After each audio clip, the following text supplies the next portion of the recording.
I'm going to pull lessons from kind of that experience for the rest of my life. But the main one for me was somebody asked me a couple of years back, like, what's one thing you've gone all in on in your life? And I just didn't have an answer. And to me, I wanted to do something that was relatively not comfortable, relatively not new to me, or like didn't grow up with and go all in on. And to me, like, going around the world and learning from different people through racing was like the perfect outlet for that.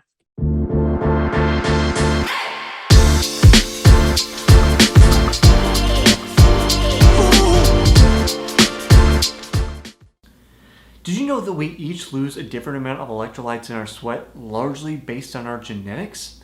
That means that there's no one-size-fits-all perfect sports drink for everybody because we each have unique needs. That's why we at Solpre developed the Sync Hydration System, a series of sports drinks to help match you with the personal level of electrolytes that you need. If you'd like us to help you match with your perfect sports drink, go to solpre.com/hydration-quiz. That's solpre.com/hydration-quiz. Welcome to the Smart Athlete Podcast. I'm your host, Jesse Funk. My guest today is the youngest person, has the world record for being the youngest person to complete an Ironman on 6 different continents. I think he'd make it 7 if he possibly could. Welcome to the show, Connor Emeny.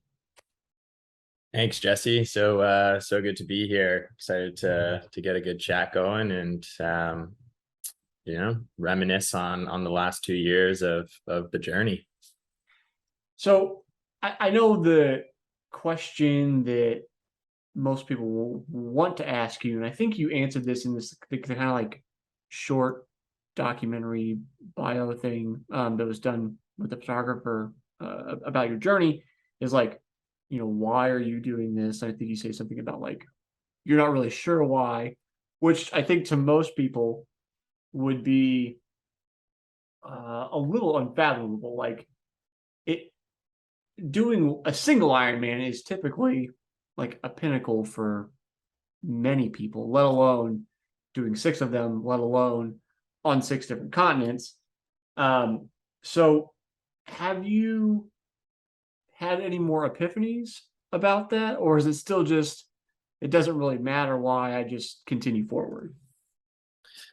Yeah, I think, I'm going to pull lessons from kind of that experience for the rest of my life. But the main one for me was somebody asked me a couple of years back, like, what's one thing you've gone all in on in your life? And I just didn't have an answer. And to me, I wanted to do something that was relatively not comfortable, relatively not new to me, or like didn't grow up with and go all in on. And to me, like, going around the world and learning from different people through racing was like the perfect outlet for that.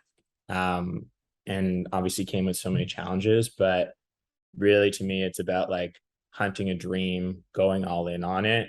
And no matter what obstacle comes your way, you're equipped with the tools to overcome that. So that was kind of what I set out to do. And, that's kind of the main reason why. And I think underlining the why is like, in such a fragile state in the world, I think the world needs more dreamers now than ever before. So it's, instead of saying to my friends, like, we got this, it's like, actions speak louder than words. And if I can do it, then so can you. I would agree with you wholeheartedly that we need more people pursuing their dreams, which is, I think, tough because we get so much advice about like, what's the common path? Go to college, get a job, have a family, like, and I'm doing many of those things. So I'm not trying to like bash those things because there's value in those things as well. Any longtime listeners of the podcast know we have a getting close to 3-month-old baby now, and that's a whole challenge of its own, which I'm happy to be a part of. But like, I spent nearly a decade post college, like chasing my dreams of like professional triathlon, and knowing that it was going to pay basically nothing, just that was something that I needed to do as a person.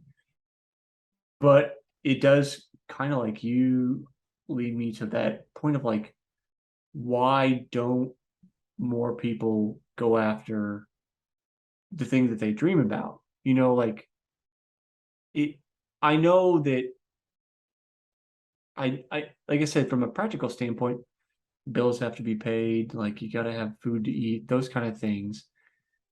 But I think now more than ever, it seems like people are finding resourceful ways to live kind of an unconventional life, so to speak. And I guess the part I've always struggled with when people go, nah, I'm just going to be practical, is like, you only live once. Like, you Yeah. only got one shot through, as far as we know. You only got one shot through. Like, what do you have to lose? The whole experience. I mean, you have your life to lose. Mm-hmm. Yeah, I resonate with that. It's like, I when I kind of left to do this triathlon goal, right? I on paper was, had a great job, was working in a super cool tech company. It really enjoyed it actually, but to me, it was like, if I don't take this leap and scratch this itch that I'm thinking about every day, when am I going to do that? And when I look back on it and kind of just when I would talk to some of my friends, like the whole idea of building your life resume versus your paper resume is what stood out to me. So, you can always go get more accolades. You can always go back to school. And I say that obviously from a state of privilege. I know a lot of people don't have the opportunity to go to school, but there really is an infinite amount of learning and resources online to continue your education. But there's a finite amount of time to go out and experience what the world has to offer. And I think the earlier you can do that, the more perspective you can gain on the world, the more serendipitous opportunities come. You run into somebody you never scheduled to meet or plan, and they present an opportunity or an idea that leads you onto that path that you're supposed to be on. Well, I think that is I don't know if it's scariest, but just maybe one of the most daunting things, but also, as you said, like serendipitous or hopeful things about like taking that leap is Mm. that now, with the caveat that maybe this is survivorship bias here, but just like I feel like I know so many people that found opportunities they wouldn't have otherwise had they not taken the leap. Or like we were talking about um, before the podcast got going, you said, well, why did you even start the podcast? Well, I mean, from Mm. a practical standpoint of like, well, I wanted to like, give value to my customers and send them content every week. But through taking that leap, which doesn't seem like a lot, but just as somebody who's particularly introverted and then meeting like strangers online, it was, really daunting in the beginning. But taking that leap, I've had the opportunity to talk and meet with you. I never would like, I will say never, but very unlikely will have ever met you otherwise. Or, we talked about, I got to have a conversation with Mark Allen and all these other really cool people on the show. Just scroll through the Rolodex of the show for you, the listener. Um, and that's just like a small example, let alone like the doors that doing this challenge for you has probably opened, the people that you've talked to, the opportunities and things that you've seen that if you had just decided, oh, I'm just going to sit at my desk job, like it never would have happened. Yeah, and it was it was kind of like the craziest, most challenging, frustrating, financially draining decision I've ever made, but and even taxing on the body, but like the most fulfilling, the most rewarding. And I think what's rooted in triathlon or endurance sports is this: no matter what else is going on in your life or how difficult it is, you have this constant of, I'm getting up and I'm putting out X amount of hours to train every day, and that's making me better. So just this discipline of like getting up, focusing on a goal, whatever it is, and knowing that it's not going to happen overnight. You're not going to show up to a race unprepared. Um, a race is really just a reflection of all the work that's been put in beforehand. So to me, it was like having this one constant through a pandemic, through, life challenges, through XYZ of like, I know no matter what, if a race gets canceled, I'm still going out and swimming that day or running that day or biking that day. And I found that really gave me a really great sense of purpose, irrespective of, the bigger goal that I was trying to achieve. That's something that, I just shot a video, speaking to runners specifically. So if you're on the YouTube version of the podcast, you can check that out. If you're not, you can go to youtube.com/Solpre. But that constant, sometimes having that constant is a double-edged sword. Not to poo-poo your suggestion, because I absolutely agree, but just then, like, if you get injured, the lack of that constant can be difficult for people because they're so used to that being their like North Star of, this is the thing that gets me through. And then now I'm gonna have to look it up, because as we were talking about before I got going, guests start becoming a blur to me. Previous conversation, I'll figure it out here in a second. Yeah, I think it was Tim Pereira, from last week, episode 169, talking about just like decoupling the activity from your identity.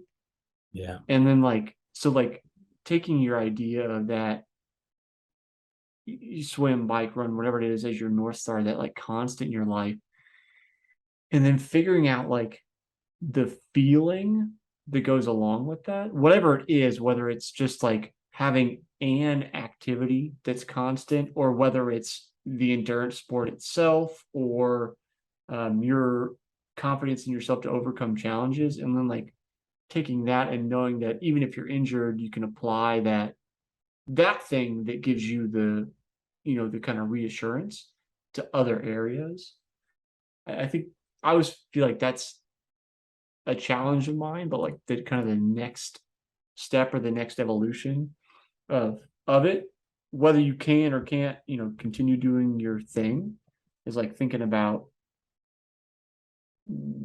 what does this say about me, even if I can't do the activity? Yeah, and the way that my brain kind of processes it is like, yes, you can be identified as the Ironman, or the ultra runner, or whatever your kind of craft is, but I read this book called The Power of Habit, I think by Charles Duhigg, and really like we are just a product of what we repeatedly do, right? And so if you do get injured and now your identity is like shattered, right? Like, oh, I got to put this on hold for 6 months or however long. Like, I think that can affect a lot of people. But if you can kind of have the perspective of, look at all the good traits I built, all the like the discipline I built, and how I can shift that from, okay, no, now I spent an hour swimming every day. Like, let me spend an hour writing or reading every day, and kind of educating myself about how I can become the best version of me. So just like having that mindset of discipline over kind of excitement or motivation, I think it will always prevail. That's where like I I don't know. Sometimes I wonder whether I get too esoteric about some of these things, where it's like, hey, just go run, like it's fine, But I mean, maybe that's why it's the Smart Athlete podcast, because I want to like have these conversations about like, let's think about what life lessons running is teaching me. It. I think it is important to have that North Star, whatever it is, and so for you, the listener, if you don't like running or you don't like triathlon or what, like, find your thing. Not like I don't care whether you like the same thing that I like. Maybe you like badminton, or you like playing an instrument, or whatever it is, doesn't matter. Um, but just having something that I like to think of it as habit. I think you said something about like getting past that like energy required for motivation, or like moving more towards discipline, like having a habit of some sort, I think grounds me, whether I'm able to, do all the mileage I want to do or not.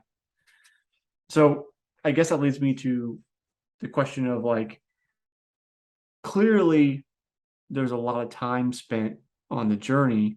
Is this simply a like a, what do I want to say, an extension or like a pivot from who you were as a kid, or is this like comes out of nowhere and suddenly you're just doing all these Ironmans? Yeah, that's a great question. I think really the funny story of how, triathlon kind of started was, yeah, I played, most sports growing up as mostly competitive, hockey. And when it came to after high school, I was deciding between pursuing hockey in the States, or I got into a good business program in Canada. And I came to this crossbridge of like, which one am I going to do? I didn't really see like hockey kind of progressing past that next stage, and decided to, focus on my education. And in that first year of university, I was like, what other sports can I try? Like, I always love trying new things, right? And my friends, two of my friends and I that I went to high school with, went to the same university. We're like, let's try out for the rowing team. Let's try out for the triathlon team. We decided to try out for the triathlon team. And pretty quickly, one of them couldn't swim, didn't pass the swim test. The other one, his bike tire popped on the bike ride. And here I was, like, crossing the finish line, like the only one of the three of us. But something about it just like pulled my attention. I was like, wow, like, you mean you could do three different disciplines or three different sports in one race? Like, that was so exciting to me. It was so Mm-hmm. new to me. But the grounding thing was like, I liked the people that I met in that tryout. And I think this would have gone so differently if I didn't, right? And it really comes down to like what you're saying about finding your North Star is find the people you align with, because you can always get better at something if you are excited to show up, right? So to me, I just kept showing up, and my other two friends didn't, and I made new friends. And one of them, his name was Ben Rudson, and him and I would compete head to head. And then he went off and came 14th at Kona for our age group in, Ironman World Championships. And I was like blown away. I was just like, wow, like how the heck did he do that? And I found like, if this ordinary person could do an extraordinary thing, like, why can't I do that? And so really he kind of gave me this idea of like, if he can do it, I can do it. And I hope that like me is some similar principle to other people around me. If, I can do it, then you can do it, kind of thing as well. I, you mentioned like find the people you align with. I think, especially for if you, the listener, are like a fellow introverted personality, we tend to keep a few close friends, and that's about it. I, but I think we often undervalue like casual connections, Mm. and I think there's a lot of value in those. Like maybe they're just like the people like you said. Maybe it's just like I know a gym I go to. There's a triathlon class. Maybe you just see them at triathlon class. You don't like hang out on the weekend or do what. That's fine. Like that's perfectly fine. And like you said, I think there's some value in having those people as like almost like accountability buddies. Like they'll be like, "Hey, where were you?" Like, Mm-hmm. so if maybe you were feeling a little uh down, or you're like, I'm not sure if I want to go hit the pool today, you're like, oh no, like I know Jimmy and Susan are gonna want to know where I am, so I'm gonna go. And then you end up feeling fine once you get going. It especially in this time of like more remote work, and I mean like what you're doing now, what I do, uh with that freedom comes some loss, I think, of those casual connections. And I am a big proponent of remote work, so I'm not like one of those people that's like, get everybody back in the office. Different, horses for courses, as they'd say. Um, but I do think if you're not getting that casual connection at work, like I think it's worth seeking out some other place, because I think even if it doesn't necessarily help you towards like becoming an Ironman, like I think it has value for you as a person, like you said, working on like your resume as a person, not just like your CV to hand out to employers. Yeah. And to me, like what kind of lured me in, right? And I guess we can kind of chat about the kind of progression, but really like after joining that triathlon team and seeing Ben go off and do this thing, it kind of lit this fire in me that I had it in me as well. And I didn't know when I would do it, but I just had this like inkling and gut feeling that I could do it. And so I texted him in 2016 when he went off and did that. And I was like, by 2020, I'm going to do my first Ironman. And then, I didn't really know him well, but like you said, it has this like accountability metric now. And I'm a big believer in if you say you're going to do something, then do it.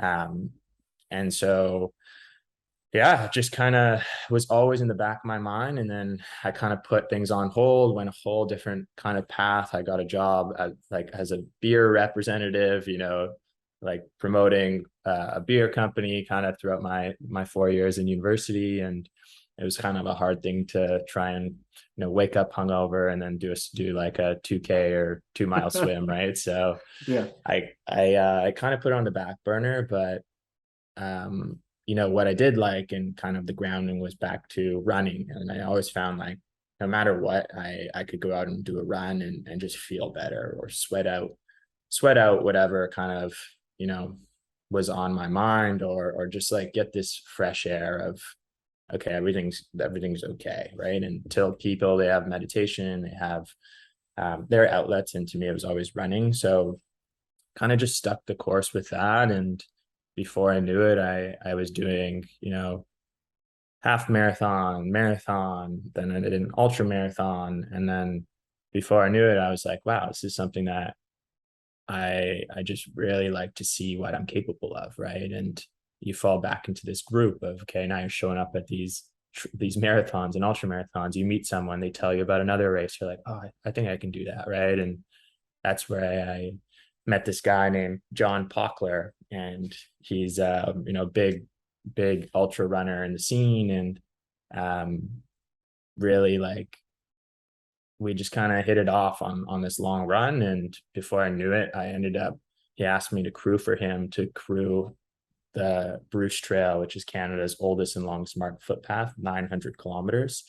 And so for 9 days, 17 hours and 2 minutes, I drove this camper van and ran beside him, swapping with my brother. So I ran 50K a day while he ran 100K, and then got to witness firsthand just this incredible human feat of running 100K a day, being shattered, being broken, but showing up and doing it again. And I think like witnessing just something so crazy like that automatically will change your wiring in your brain of what you think your threshold is and what's possible. And a month later I went out and ran my first 100 kilometers, and I was like, man, like we're so much more capable of doing things than we ever perceived.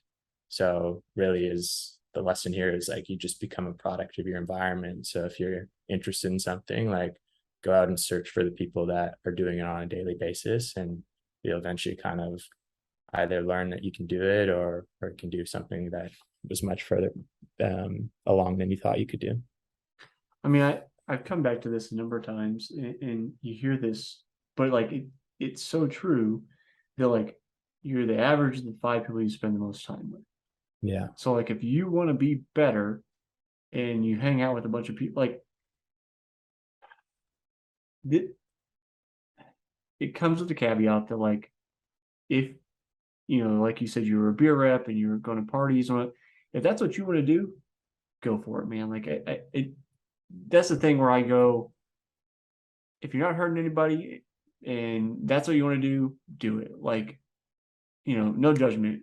But if you want to do something else and like all your friends go out and party every weekend and are gaining weight and they're not exercising and you want to go do an Ironman, like you're probably going to have to get a different set of friends just because what are you more likely to do? Like you're probably going to go party and then it's going to be tough to get up and go do the workout and be accountable to yourself versus like if all you're in this group of people that they do get up every morning and they go run 20K, or they put in their 3 to 5K in the pool or whatever it is, like it makes it easier. It just makes it so much easier. And like you said, like there's something powerful about seeing somebody do the things, not just like hearing about it. Because like, I mean, I know people that have finished Ironmans. I raced 70.3s towards the end of my triathlon career. Never did the fulls because I didn't really have any interest in it because I like going faster. I really prefer the Olympic distance. I just don't have the talent for it. Um, so like I know people, I've seen it done, but that's different. Like I know inherently it would be like you and I would have a way different relationship if I had followed you to each of the races and seen you complete every single one of them. Like there, I know the difficulty of finishing an Ironman, let alone 6 on 6 continents, but there's something like visceral about being physically present for whatever. So I can only imagine the kind of impact that huge ultra run, multi-day ultra run had for you.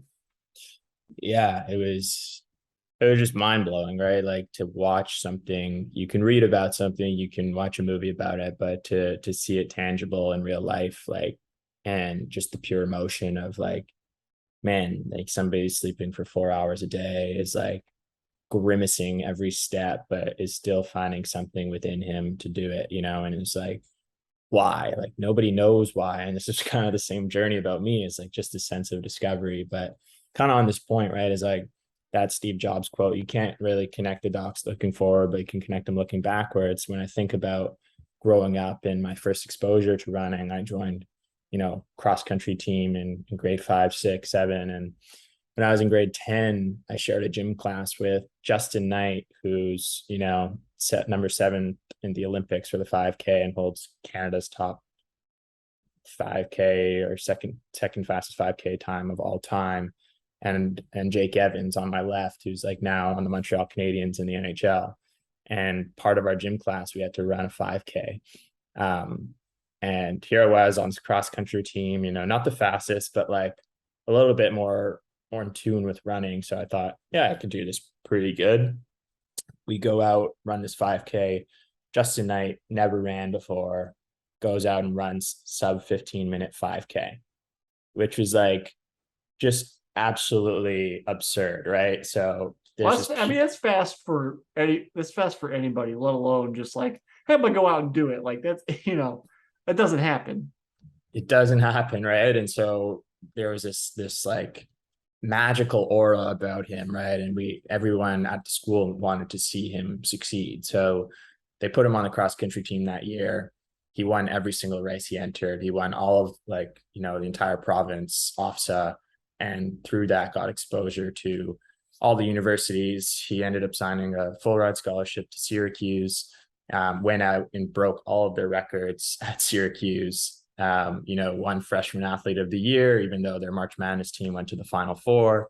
And he just had this like incredible drive. But like what was so incredible is like, it's just this like undiscovered talent, right? And I think that there's so much talent within all of us on maybe a smaller scale that we're not like bringing to light because the right environment isn't there to shine light on it. So to me, witnessing that was pretty incredible. And looking back on it, like I didn't really realize how special it was in the time, but it's yeah, it's pretty cool to be around those people early on. And I think the more people like that you can surround yourself with or gravitate towards, like the more you'll look at your own adventures in a different way. I think that's the like.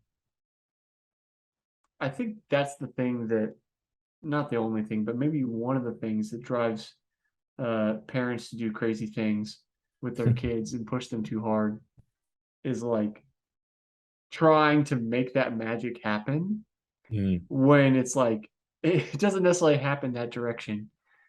Yeah, you can go, you the listener can go back through the catalog and look at like almost any of the conversations that I've had with Olympic athletes over the years, and we almost always end up talking about like this kind of topic of like pushing your kids? What do you do? And they'll almost always be like, if they have kids, they'll be like, yeah, I'm not going to push my kids. Like if they want it, they'll figure it out.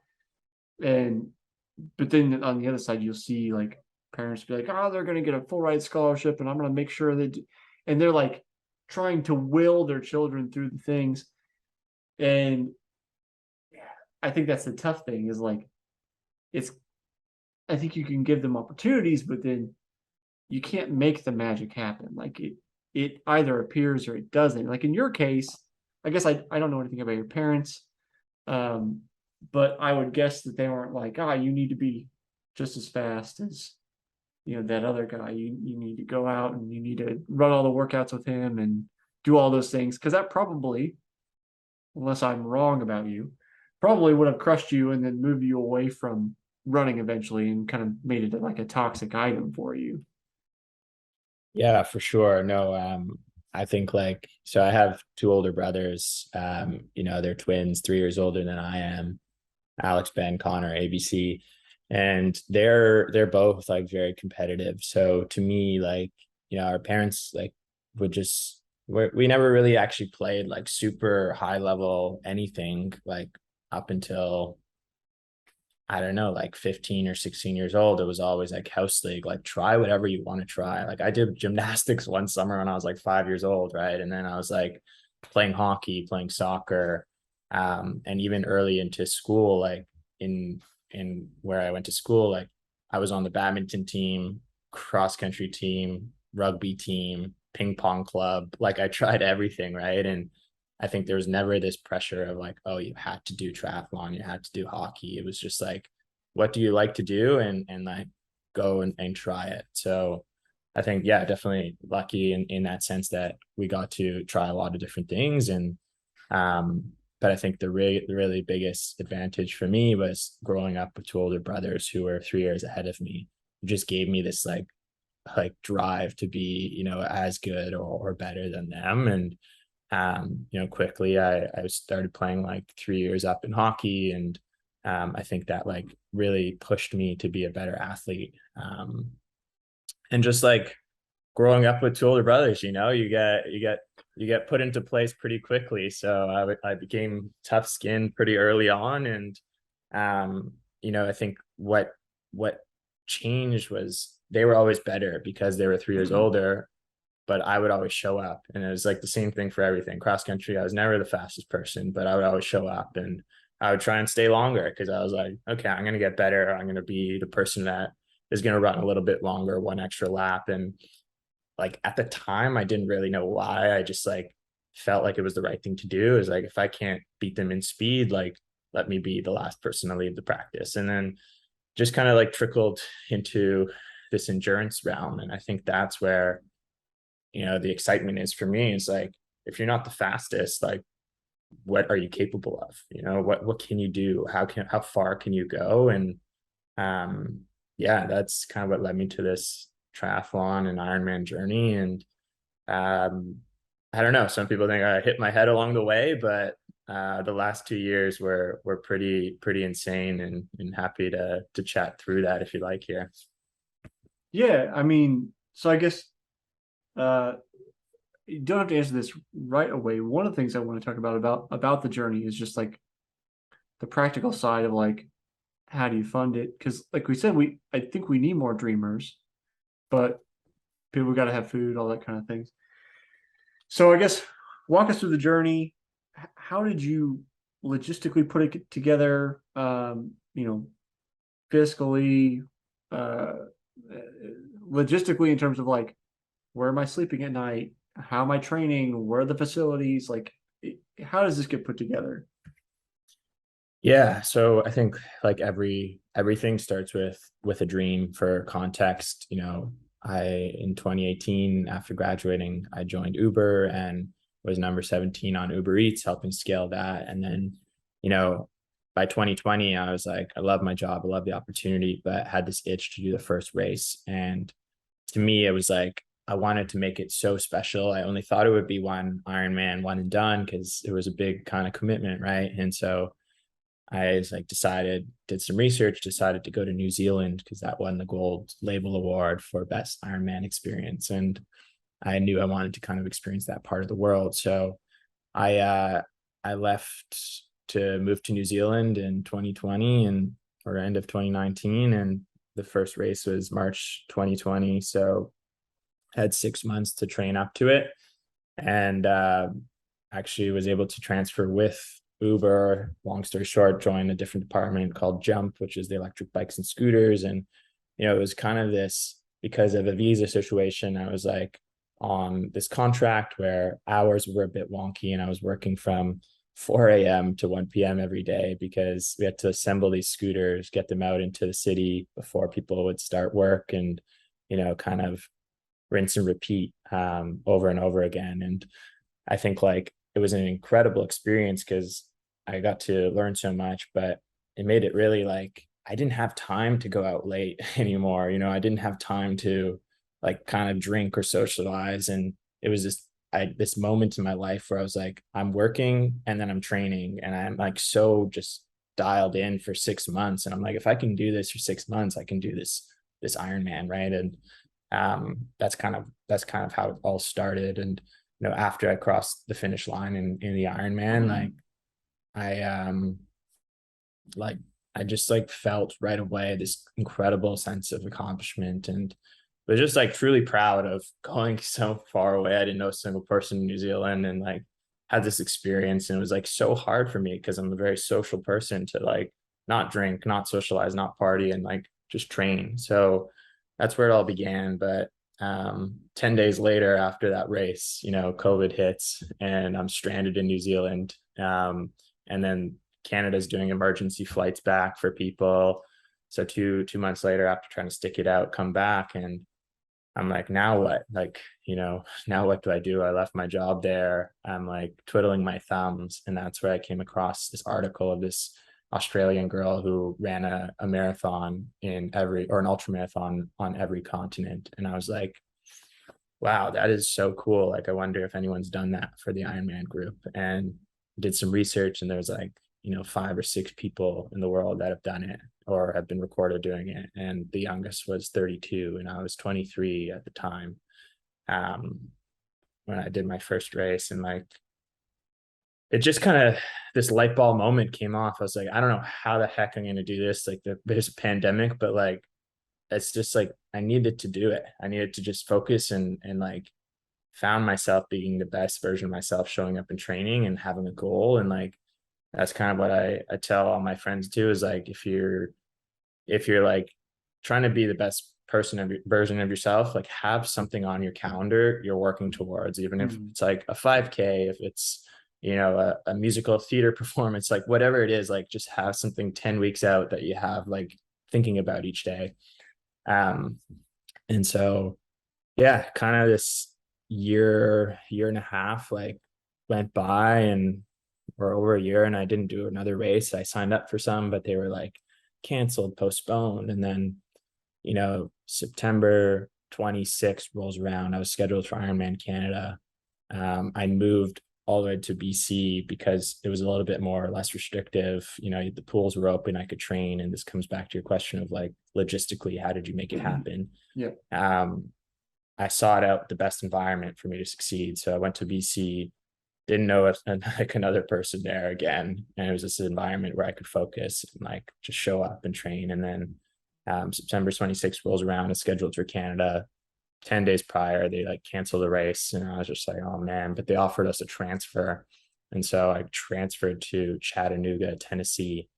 And I was like, okay, I guess this is going. And then, did that, and like just felt so alive again. I was like, wow, this was like what I craved, what I wanted. And beat my previous time. And I was like, okay, like we're in it. We're back to it. Like, I had this goal, and I wanted to do it. And then like I was like, I don't know what this window looks like before the world kind of goes back onto lockdown. So let me see, like I felt good physically. I was like, let me see what other races I can do. And then there was, September 26th, there was a race in like 3 weeks in Mallorca, Spain.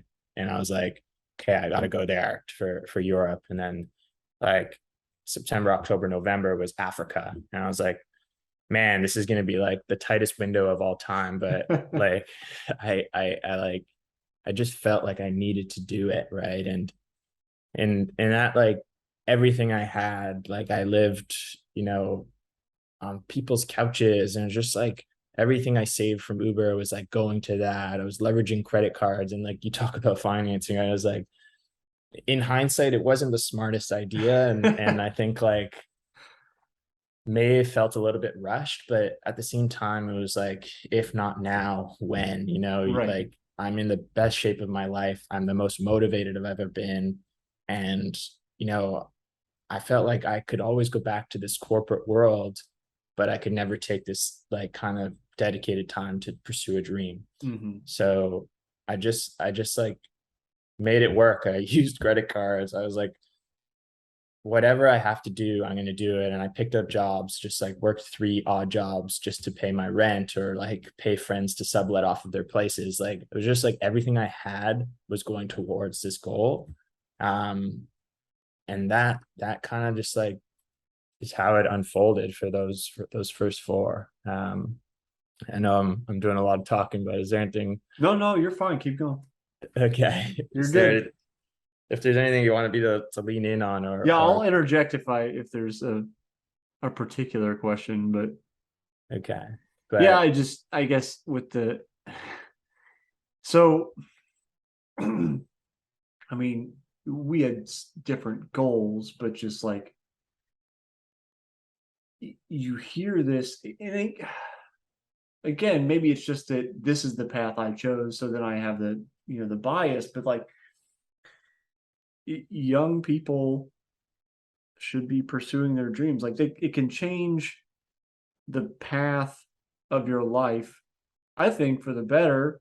I mean, I started this company because I was doing triathlon, like, and through all that swimming, like I got a rash on my face because of the chlorine, and started the swim line, and that led to more product. Just like I wouldn't have started this company had I not decided to do this stupid thing and try to get my pro card. Like, I yeah, wouldn't have been spending hours upon hours in the pool, and I probably still have a good life, but it would be different. And so, like, it, it's always nice to meet other people that like have that realization as a young person. I'm still relatively young. I'm only 33, but have that realization as a young person. Like we talked about. I don't remember whether this was part of the recorded conversation or before we were recording, but just like I said, you got one shot through, yeah, and things.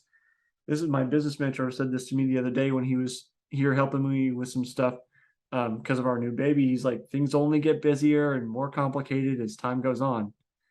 So yeah, like when you're trying to take on a big goal, especially like this one, doing it when you're young, like you've got more time to screw up. Like which isn't to be admonishing to like older people, because if you want to do something, you should still do it. Maybe now you've got the resources to do it and you don't have to put things on credit cards like Connor did. But yeah, just like, I don't know. I feel like life is here to be lived. And sometimes we play it a little safe.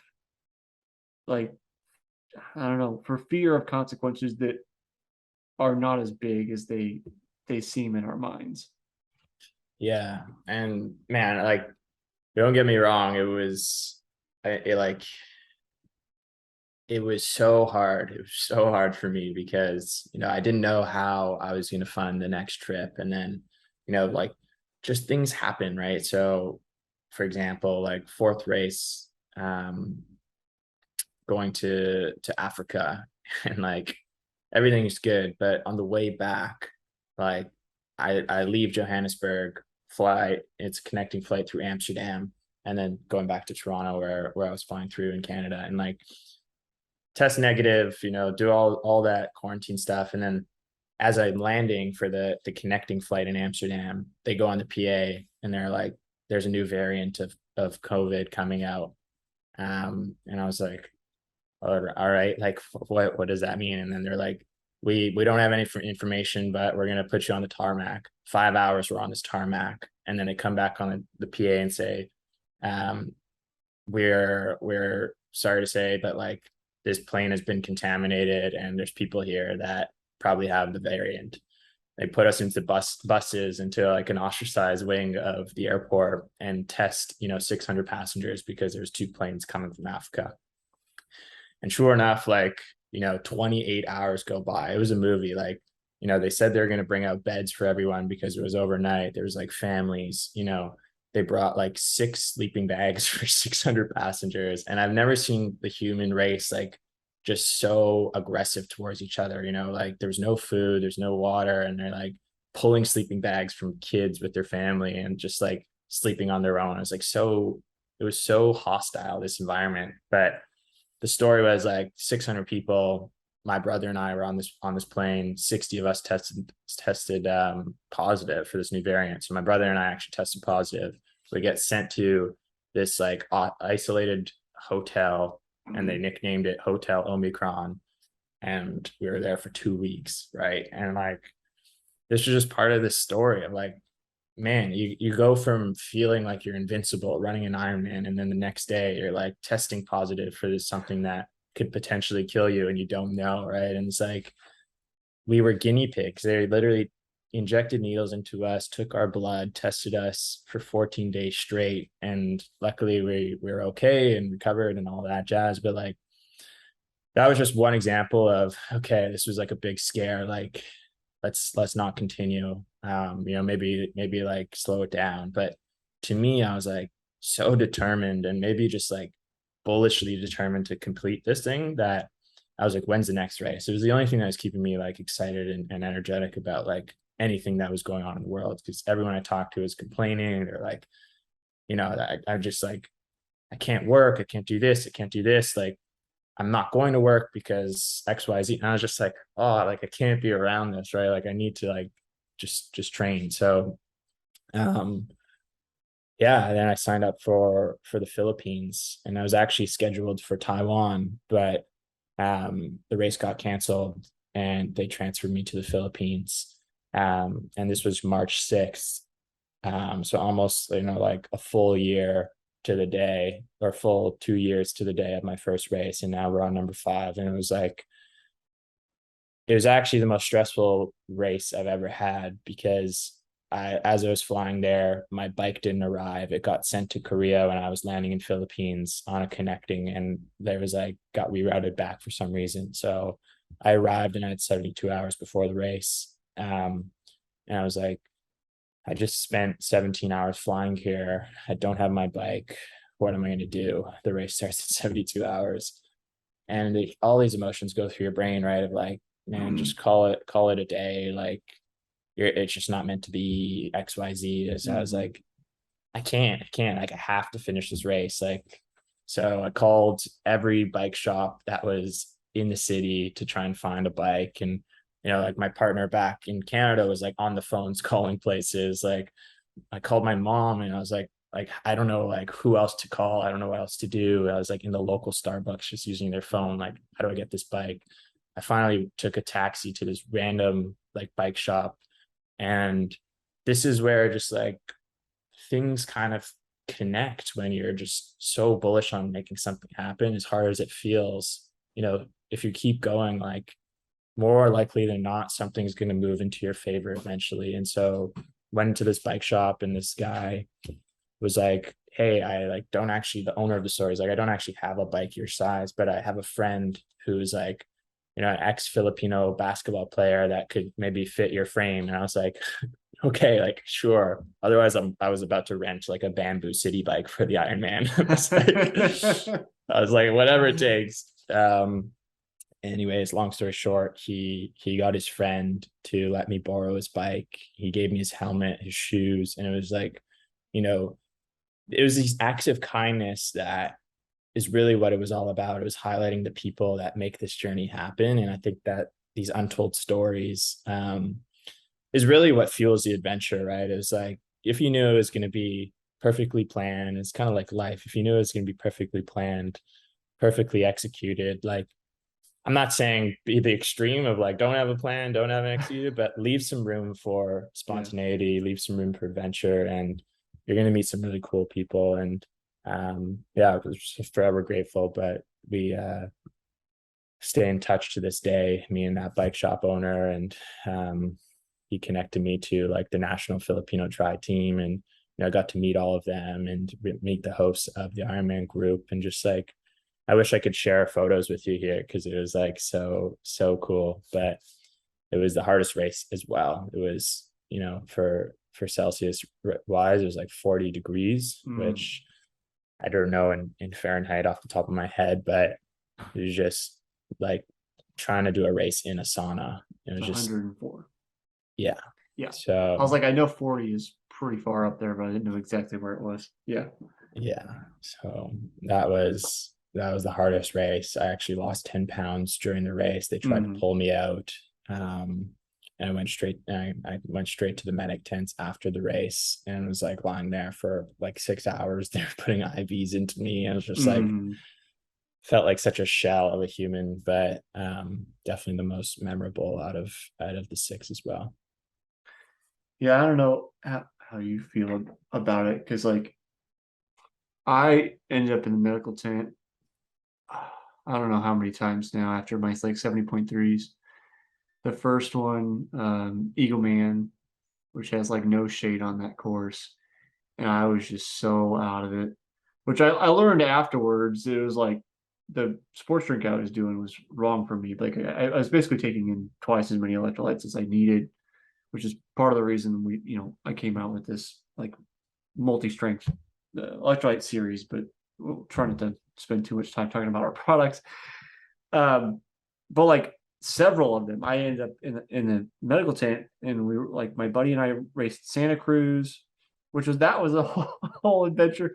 We were staying with like a family friend of his that lived near Santa Cruz, and like they didn't quite get the whole thing. Like Yeah. they're just like, oh, you're gonna go do a triathlon thing, and like they didn't really understand. So like he and I like slept on the floor with the couple of nights like leading, like they like we would have just booked accommodations somewhere to have beds, but by that time once we arrived, like it was too late, everything's booked, Yeah. and it was just like what is happening right now. And then kind of Santa Cruz for me was such a challenge. I had a flat tire before the race even started. The Mm-hmm. bike mechanics lent me one of their like $1,000 wheels to go on my set to have this like mismatched set. My food didn't get I didn't get my like fuel set up on my bike properly. So then I didn't have it in transition right. So then I like wasn't fueled. By the end of the run, I was like I had tunnel literally my vision was going black. Never had that happen before. Yeah. Just like willing myself to get across the finish line, end up in the medical tent, and the good and bad things I took away from that was that number one, I felt more confident in myself. The like, and that's so I'm curious about this. I'm sharing this because I'm curious about the like lessons you took away from your experience on five. I felt more confident about myself. That like, if I want something, I will myself through it until I'm dead. Like, Yeah. would, but the other lesson is the same thing. If I want something enough, I'll will myself through it until I'm dead, which is not necessarily a good thing. So it's understand like part of it's just understanding my own nature and knowing that being more confident that I have that in me to do that, but also being cautious of that because that can lead you to trouble if you don't do that like preparation and planning, like we talked about, like trying to be smart and knowing that that's a double-edged sword. So I'm kind of curious, like if you have kind of any takeaways like that from your experience on five. Yeah. So, I mean, the biggest one, honestly, was like in that moment, it made me realize like I'm actually not doing this for myself. Like it's bigger than myself.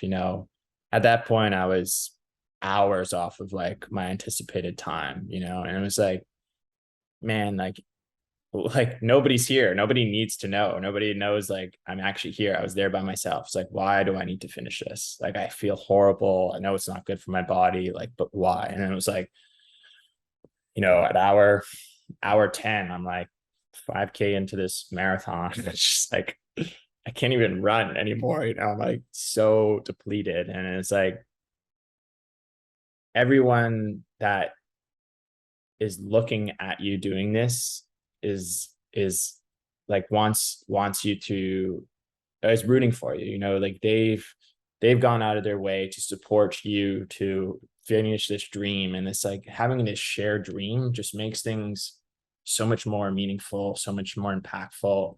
And to me, it was like, okay, I don't know if I'm going to even cross this line, but I'm going to give it everything I have because, I have friends back home that are watching this and people that I don't know that are watching this. And I think like when you have a goal that's bigger than yourself or a vision that's bigger than yourself, then it makes you like infinitely more determined to accomplish it than if it's just intrinsic motivation, right? And it's like, why do you need to do this? It's like to prove to yourself, like, so what? It's like I think the idea is like if you can show yourself you can do it and lean on others, they'll show themselves that they can do something as well. So just having this bigger kind of goal of or lesson of like it wasn't about me or it's never been about me. And I think that's after finishing the goal is what I've just kind of tried to highlight is like recognize all the people that sacrificed and believed in me. And for my final race, I got a big number 6 on the back of my jersey with 84 names of people that, either contributed to my fundraiser, who jumped on the call, who helped me with sports nutrition, who helped me with, training plan, like a volunteer swim coach because I YouTubed how to swim. And he was like seeing me show up in the pool every day. And he was, part of the national swim team. And he was like, man, like, what are you doing? Like, I was like, this is what I'm trying to do, but like I've never formally trained. I'm just YouTubing. And he was like willing to give his time, just to help me. And I was like, it's all these people that make this goal come to life. So yeah, recognizing that. And I think that makes any goal, become bulletproof when you have an army around you. Yeah.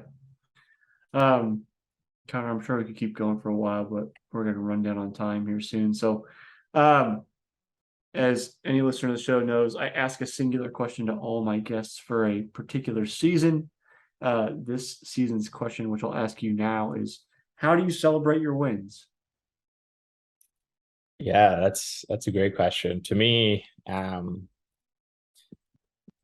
well, right now it's kind of like reflecting on them. And I'm not necessarily an author, but I've been trying to write about each experience and each memory. I figure like of a certain person or place that impacted me, I'll reach back out to them and like jump on a call and just like celebrate the kind of small moment that led to the bigger goal. So kind of looking back at all the steps helps me feel, like this was a we win and not an I win.